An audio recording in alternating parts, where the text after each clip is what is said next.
hot air balloon rides, trips to the moon, flying cars, McMansions, billions of dollars, swimming in money, and Like gold jet Scrooge skis. Those are my big dreams. We covered all in this episode of Wandering Aimfully, the show, all about big dreams. I'm one of your hosts, Caroline Zook. I'm Jason Zook, and we talk about our big dreams. We talk about how those dreams have changed based on some realities that we've experienced. We talk about why Caroline doesn't have any big dreams and if it means she's dead inside. She said in this episode, I kid you not, she doesn't want to hang out with Oprah. Caroline hates Oprah. You heard it here first. You better edit that out. I love you, Oprah. Yeah, she does. So we hope you enjoy this episode about big dreams, bucket lists, maybe thinking about the things that you're looking forward to and why you're looking forward to them. So enjoy, and then feel free to share your big dreams with us wherever you want to do that.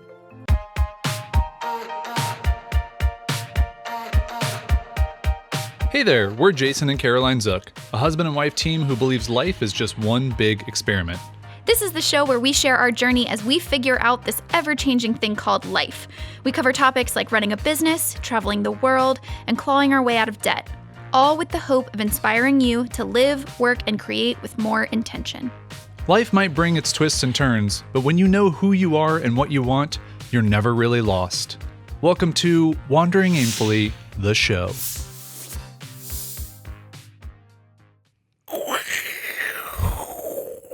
Ching. Do you know what that sounded like? What did it sound like? Whipped cream.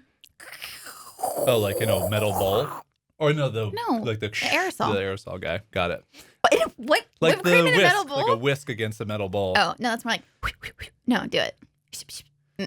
All right, Foley art, not my forte. So your big dream is to be a Foley artist. Yeah.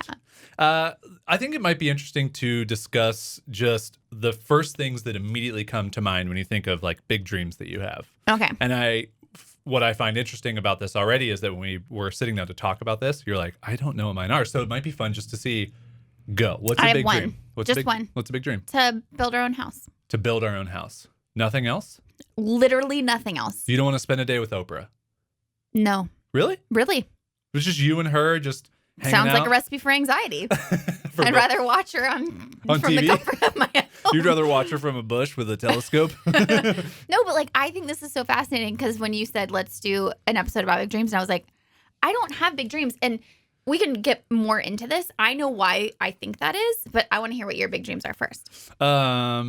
I have a couple, and I think they range on different things. So one is I would love to own a like older classic car, but retrofitted as an electric car. So I owned a 1948 Chevy 5100, 3100 truck, and it was not retrofitted an electric car. It was a gasoline-powered car, and it was so fun to drive, but it just was not a very We really good did car. enjoy that. Oh, it was wonderful. So I'd love to have something like that because like I get so much value and joy from automobiles, and we love our Tesla to death, but it doesn't have like the personality and the character that like an older car. It doesn't have like the go for a Sunday drive and kind of thing. Drop your shoulder. If you're on YouTube, Just you can like a see you little gotta shoulder drop your drop. shoulder. So that's one dream thing that I have. Building a home, a custom home would be amazing. And that's not even like I think that used to be a quote unquote mansion. Yeah. And that is not that. Mansion. Isn't it funny just I know. The idea when of you're that. a kid, Yeah. a mansion. A mansion. It's just like a 1,500 square foot, super modern, like well and appointed. that's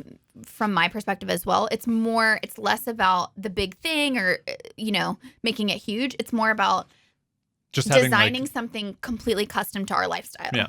Okay. So my other dreams, I would like to write a children's book at some point. Okay. So I don't know what that entails. It's just been something that I thought about for a long time. Would like to live in Europe for at least 9 months, because that's 3 months, 90 days at like 3 different places. I like that. So that, and then what do I have? Another one. Cure world hunger, obviously. That's, Why don't I have any big dreams? Well, because like all those things sound great. I want to do those things. But I don't. I think dream so. I about think them. part of where this conversation for me, I wanted to, and feel free to jump in at any time about why you don't think you have big dreams. But part of this conversation for me about having big dreams is that I had these aspirations when I was younger, and I had these goals and these things that were big and they were out of reach. And then I realized that all of those things were societal ideas. Mm-hmm. None of them were actually things I gave a shit about at all. Mm-hmm. And I think when you build a life that you actually love and you do things that you enjoy and you save up for things for years and you are really intentional about the choices you make and you start to really evaluate, what do I actually like? We're both bougie travelers, as we talked about in our travel episode. So we don't need to do something crazy extravagant. We want something small and intimate and fun and well crafted, and the food is amazing, and that's it. We don't need gold toilets and gold doors and gold ceilings and all kinds of other things. So I just think that when you define what those things are, the big pie in the sky dreams that people tend to say are the things that you need to have, they really don't matter to you. You start to have smaller dreams, but they're just things that you're like, oh, I could achieve this. It's just going to take 10 or 15 years. I did think of one. Okay.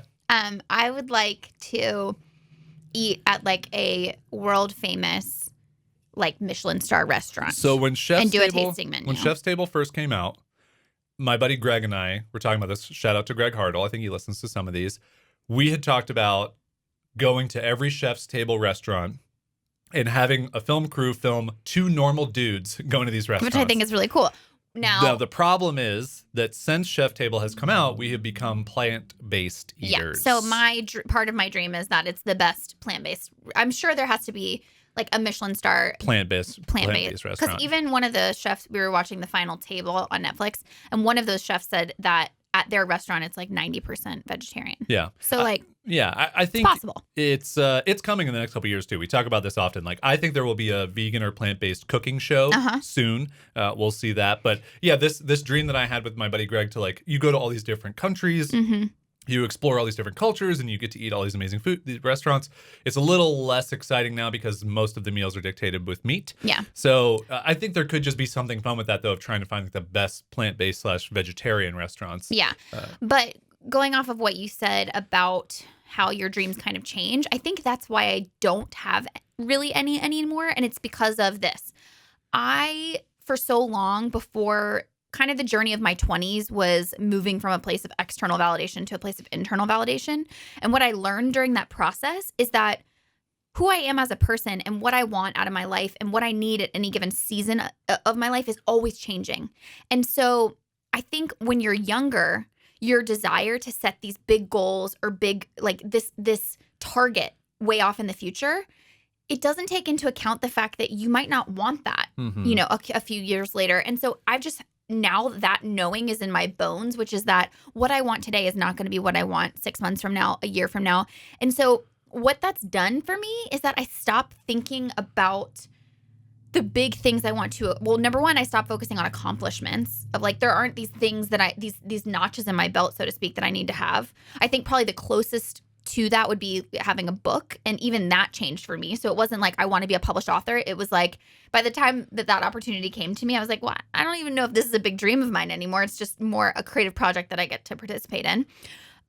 So now I'm in this place where it's I just want to, without sounding too woo-woo, I just want to focus on the present and what I need or want in this season of life. I think in this season of life, we're living in a place right now where we're renting and we love it and it's wonderful. There is construction going on around us. So that's top of mind all the time I'm someone is building their dream house 50 feet from where we live. So I'm what would it be for us? Or when you rent, you kind of think to yourself oh, I really like this or I really don't like this. Or how would I change this if I was making my own house or buying my own house or something? I don't want our big dreams to focus so much on possessions or material things. But I think the process of us, first of all, because we spend so much time at home. Mm-hmm. So like I said, I think it would be more about us customizing our living space that we spend so much time in to maximize our own joy is really what that process would be about for me. But I don't have any big dreams because it's I don't have things I want to accomplish. I just want to kind of be open to where life goes and unfolds kind of in front of us. I think I want to come back to the idea of why we don't have big dreams is because I think we've achieved some of those and they're not as amazing and shining as you think they are going to be. Totally. The other one I want to talk about that I forgot to mention was financial security. That's the biggest dream. That's the dream. I think, and it's not to have, I don't want millions of dollars in the bank. Although, I love Mr. Money Mustache's whole mantra of like, if you saved up to a certain amount of money based on how much you know that you spend every year in expenses, you can live off of the return of an investment of something. So we actually ran the numbers, and for our lifestyle, if we had $3.2 million in an index fund at a 4% rate of return every year, that amount that you make off of that money being invested every year, we could live off of. Right. So you're living off of interest. We would never have to make any additional money. Not interest, but that's the best way to describe it. Dividends of living off of dividends. Yeah. Lividends, somebody might say. We're not even close at all on the $3.2 million. Right. We got 2.2. Gonna have to work hard to get to that 3. I'm kidding. We don't have $2.2 million in the bank. No, we're not. We are not anywhere near that. But I do think that is something I think about all the time. I think about our money. I think about, do we have enough money? I think about those things. And I think it's because we both grew up with not a lot of money. So it was top of mind all the time. It was a discussion that my mom never hid from me, which I'm very grateful for, because I'm glad that I acknowledge money. I'm glad that I pay attention to it. I'm glad that I keep track of it. I'm glad that I learned a lot of lessons while owning $1 million business, which takes me to my point that I wanted to bring up of when you do achieve some of these goals. And I think it's fun for us to talk about a couple things. So getting a published book, taking a dream trip, like our trip to Tahiti, having a business that on paper is worth $1 million, these things, they're not as shiny and amazing as they end up being. And that's why they don't end up being dreams moving forward. They're great. It's just we talk about this a lot too, is like kind of the value of dreams is dreaming them, not achieving them. It's the anticipation. The anticipation is almost as great as or not better than the thing. Like there's been like psychological studies that show that it has a greater impact. Like you look forward to a trip more than you like the trip itself. So I think that's part of dreams is like having big dreams maybe isn't necessarily about trying to achieve them as much as it is daydreaming and giving, having something to look forward to, which is great. And I think it has a positive psychological effect. One thing I was going to say, a trip that I have talked about that I think you're on board with is going to the Maldives. This is a trip that like I've talked about for years. I want to do. But why?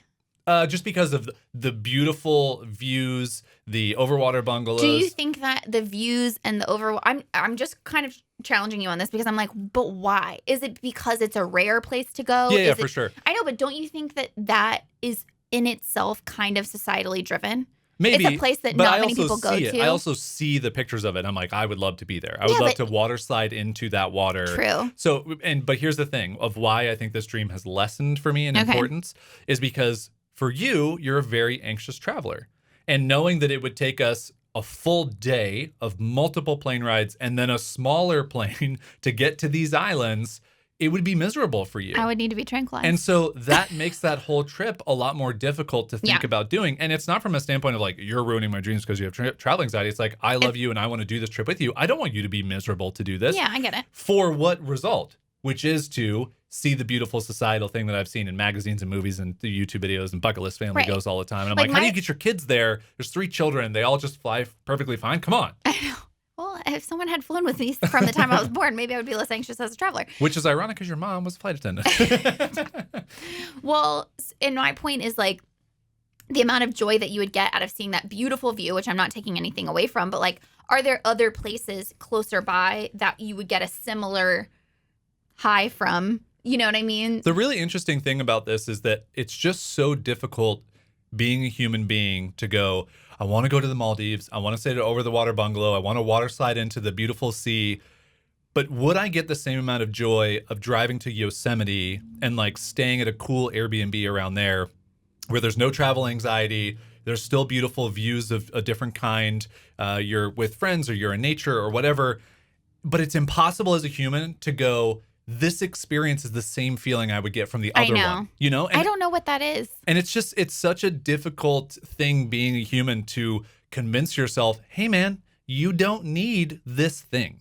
You can do this other thing that's so much less expensive, that is so much less effort, it's so much less anxiety. And I think that just goes for all dreams.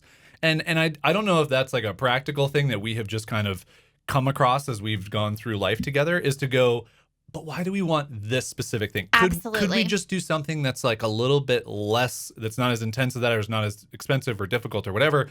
And is it still fun? Is it still enjoyable? I also think just inherently in the title of this episode of being big dreams, this is the thing that kind of peeves me about dreams. Tell us about it. Well, a few years ago, I remember I was seeing everywhere the same type of kind of motivational quote, which was like, you know, if your dreams aren't so big that they scare you, then you're not dreaming big enough. Like, dream big, dream big, dream big. And I'm like, we even why? You even designed a T-shirt back in 2013. Dream do you bigger. remember? Yeah. And it was like, why? Yeah. And my whole point, and there's a piece in my book that is this as well, which is I want to try to change the conversation from dream bigger to dream deeper, which in my frame of reference, that just means stop looking outside of yourself for these things that people, to me, dream big means things that society tells you are important, right? Dream big.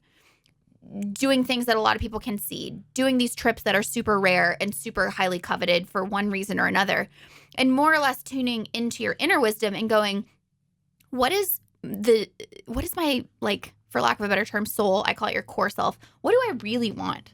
And so for me, it was like similar things like when you asked me, would you want to sit down with Oprah and have an interview? Like, I don't know that the answer is yes For to me, that. it wasn't an interview. It was just to hang out with her. Right. Yeah. Well, I wouldn't say no, Okay. certainly. But there's a thing where early on in my business, I think with Made Vibrant, I did have these dreams of like, maybe I'll like run my own stationery studio, or like maybe I'll become a speaker and I'll travel the world and blah, blah, blah. It's like, I hate travel. Like, I go because I love the experience of it and I want to go places with you. And so, but I have to weigh those things. And so it's kind of questioning yourself, why do you want these things? Yeah. Do you, I mean, I know the answer to this for us, but do you believe in bucket lists? I don't have one. So, I mean, it's not like, I mean, is it Santa? Like, do I believe they exist? Absolutely. No, do you think it's I think worthwhile practice for people to have a bucket list with a bunch of things? I think what I like about bucket lists is it's setting an intention. It's saying these are experiences that I want to have out of my life, and I think we're only here for such a short time. So yeah, I think they're great. Do I think that some of those things are going to match up to what you think they're going to be in your head? No, but I don't think that's any reason not to do them. Yeah. What's on your bucket list? I don't have a written bucket list at all. It's just and I think part of it too is because if you write a bucket list of things, it's going to be something that you constantly focus on because it's like, well, I've written these things down. I got to do them. What if you died a week from now? Would you be sad that you did not do? Hot air balloon ride? I thought the same thing. Yeah. Which I think means we have to do it, but in this moment right now. Also, I'm the one in our relationship that's afraid of heights and falling. I'm changing my answer. I think I just think I should want to do it. I'm taking my own advice. I don't think I want to do it. The other thing, this isn't an if I died tomorrow, but it's just something that I think about and I would like to do. I'd like to spend a day at Pixar and just see what it's like. But I am very nervous to see that it's a slog for them right, too. Like it's just like the people meetings showing up and the at work and creativity. they don't wanna... Yeah, and it's a lot of work, and it's not just like happy fun time animation. You stories think it might are ruin flying. it for you? Yeah, like stories are flying. Like I want to believe that magic happens constantly at Pixar and that every day is a beautiful magical day, and I'm pretty certain it's not that way because we run a creative business and we know that it's not that way all the time. What are some things that come to mind for you on the like what would I be sad? Yeah. This is really revealing some things about my psyche. Cool. Where it's like, I think I'm protecting myself from disappointment by not setting any goals for myself. May or may not be true.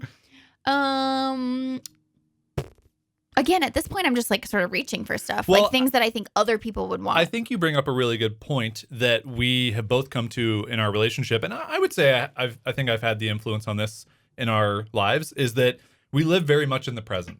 So a dream trip for us is not a trip we're going to take in 20 years. It's a trip we're going to take in 2 years.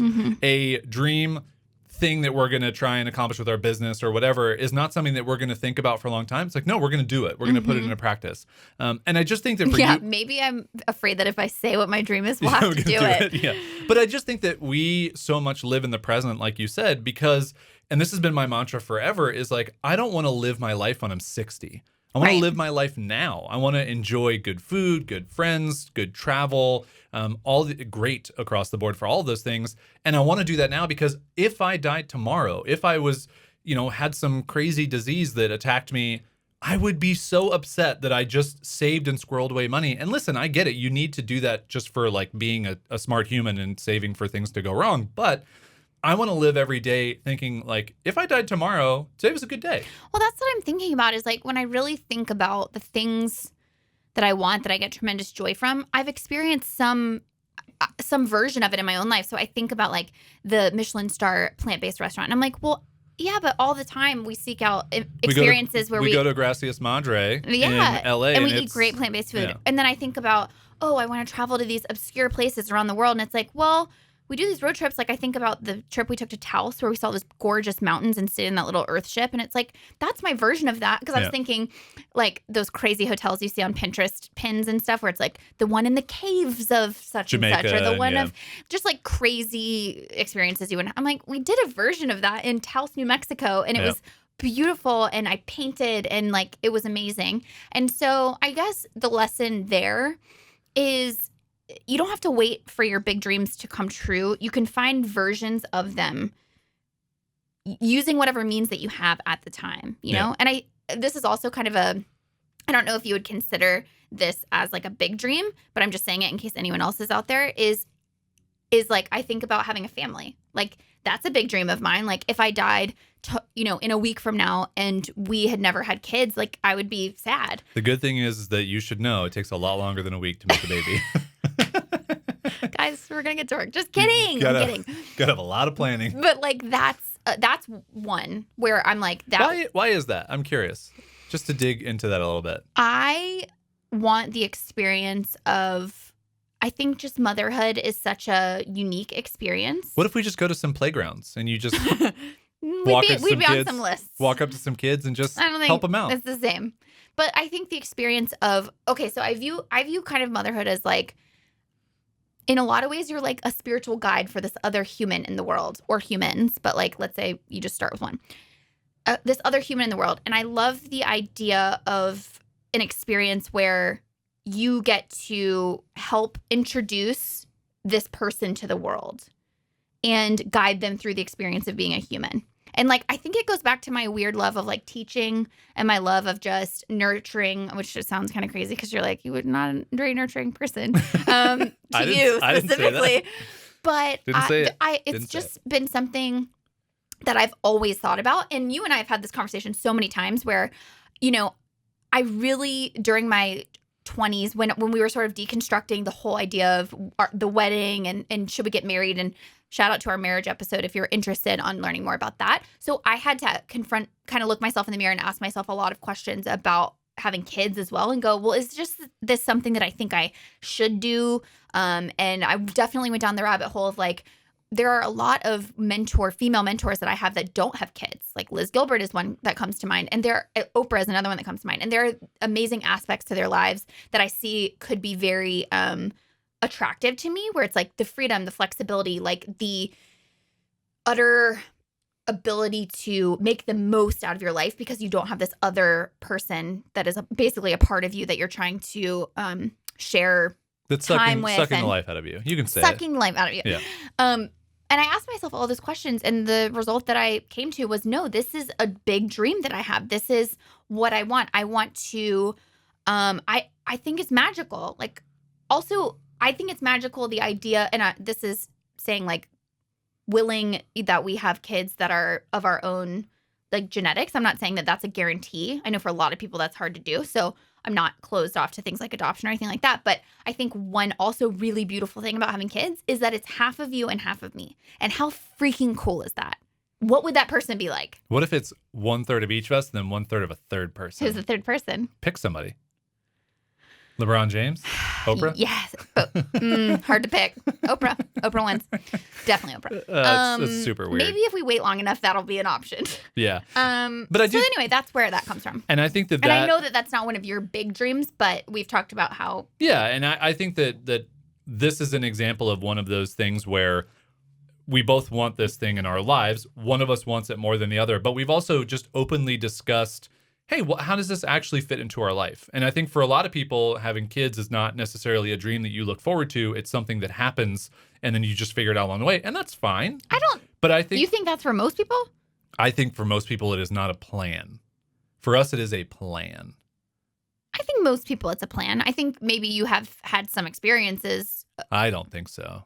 Do we have any statistics? Can anybody back this up? No? I think so. That'd be interesting to know. I guess across the whole world, maybe not. Yeah. I just think in general, it's not like the majority of people don't go, in 3 to 5 years, we are going to do this because for the next 3 to 5 years, we want to live our lives, be as selfish as possible, have the flexible schedule, do all the things we want to do that are like, bucket list items for an easy way to say them. And then it's like, okay, now we're ready to move and transition into a different way of living where we still do all the things we want to do, but we understand that like another human takes up a lot of resources and time. To me, the way I've always described in the best of ways. The way I've always described it to you is like, I want to be at that place where that's the adventure.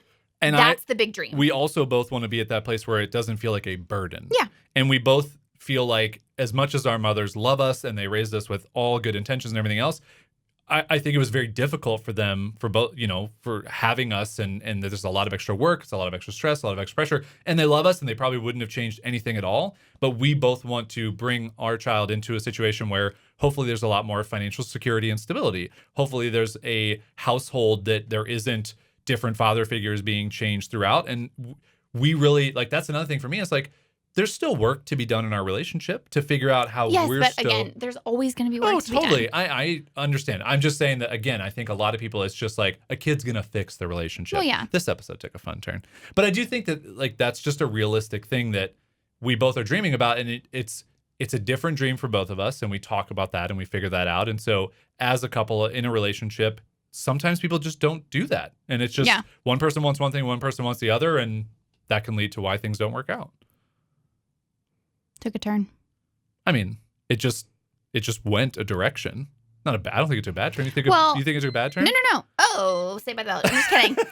My last point on that, which is the whole reason I brought it up, that's the joke I'm making, that it took a turn. Like, I'm glad we talked about that, but like it did kind of veer off from big dreams. But my whole point for bringing that up in general is that I think ordinary life things can be big dreams as well. Like, you can just really love your ordinary life. You know what I mean? Totally. And I think ordinary can be beautiful. Going back to your point of like, why do we want to go to the Maldives? I am sure so much of that is a societally driven Well, that was what I was kind of trying to show you. Right. But what I'm saying too is that, like, I think some of those are okay to have if you actually come to it and you're like, no, this is what I want. Like, I want this thing. I want to go here. I want the slide. I want going to like St. Barth's and going to all these other places in the Caribbean, like St. Barth's, like just all those places, I don't care at all. Mm-hmm. But those are like societal, like this is beautiful sailboats, beautiful oceans, all stuff. Like, I don't care at all about any of those. But Maldives, I care. I want to go. It's also sinking. Exactly. So I don't want it to be without us. I'm contributing to this dream. You've set a pretty high expectation for this. I want you to know. I have had no idea this is where our conversation of big dreams were going to go, but I have a Goog to feed that is absolutely perfect for this. Really? This is a segment of our show where we Google something for you, the listener at home, but also for the other person. I have pretty much taken over as the official Goog to fear. Because I am bad at preparing for things. I will say that the next time that we record, it's on you. I don't think that's going to happen. All right. So I Googled for you today. We're on a fact-based one, but it is very fun. I have multiple things for you to guess, which I think is fun. Can't wait. But the most important one, which relates exactly to what we were just talking about. Okay. How many babies, on average, this is perfect, are born every minute around the world? This is so... Total. I know. This is so it's one amazing. Of those questions from... It's that game that we like. I forget what it's called. The one where you guess the probability of things or whatever. The math. The dry erase boards. Come on, what's the game? We played it with your grandparents? You really just blanked out this memory, didn't you? The math? We write down the numbers on the dry erase cards. Oh my God. Think of Asheville. Think of going with your family. Yeah. We played this game. It's literally the one thing we did while we were there. Oh, what's that game called? Because our friends Jen and Caleb also played it.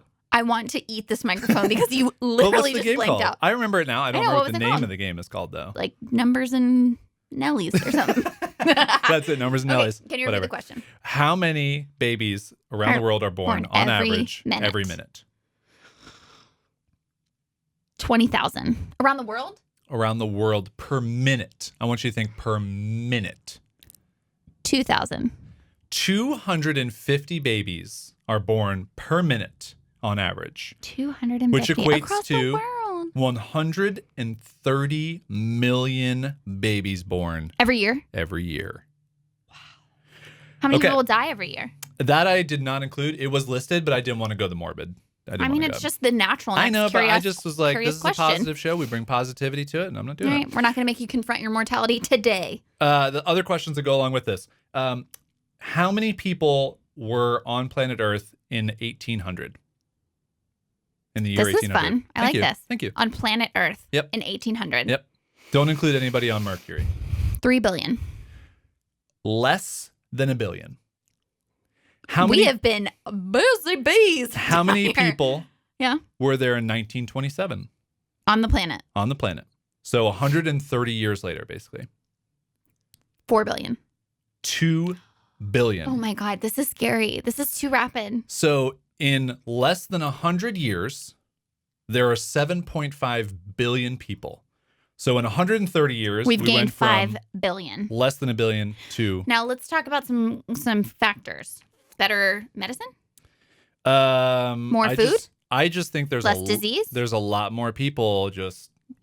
Doing it. My last thing for you is, in what year do you think that the population will be at 11 billion people? Like based on predictions? Based on predictions. 2060. Close. 2100. The year 2100. Really? Yeah. 11 billion? 11 billion. Guys, shit's not going to go well. There's not enough room. There's not enough room right now. You said in 2100? Yeah. So 80. So that's like, 80, that's scary, 81 man. years from now. Yeah. That's scary. Yeah. That's a lot of That's people. scary. Yeah. Yeah. I'm scared. Yeah. We need to hurry up and colonize Mars. Hurry up, Elon. Hurry up. All right. Those were your good to fees. Okay.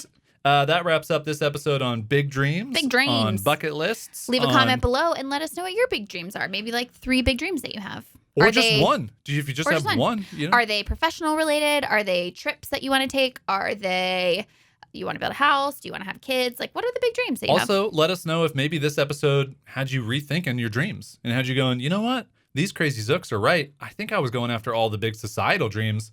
I don't know what my dreams are. I got to rethink everything. And then you have a midlife crisis, and then you go through that whole thing in the YouTube comment, and we get to read through that, and you just work through it by the end, and you're a great person by the end.